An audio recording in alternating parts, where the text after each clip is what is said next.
নিজের দুঃখের কথা ওদেরকে বলা বন্ধ করে দাও। ছোট ছোট ব্যাপারে ওদেরকে এক্সপ্লেনেশন দিও না আর।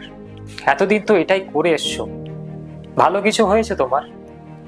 একটা কথা খুব স্পষ্ট করে জেনে নাও, মানুষ তার বিচার বিশ্লেষণ করার ক্ষমতা, তার মন মানসিকতা, তার বাস্তব জ্ঞান এসবের উপরে ভিত্তি করেই তারা তোমাকে জাজ করে। তারা যখন ভেবে নিয়েছে তুমি ভুল, তুমি খারাপ, তাহলে তাদের চোখে তুমি ভুল, তুমি খারাপ। শুধু তুমি কেন, ভগবানও যদি ওপর থেকে নেমে এসে বলে তুমি ঠিক, তাহলে তারা ভগবানকেও সন্দেহ করবে। তাই লোকজনকে নিজের দুঃখের কথা বলা আর ছোট ছোট ব্যাপারে এক্সপ্লেনেশন দেওয়াটা কমপ্লিটলি বন্ধ করে দাও। নিজের কাছে ঠিক আছো তো?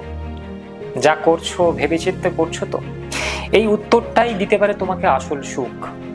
ওরা না, তোমার এই উত্তরটাই দেবে তোমাকে আসল সুখ।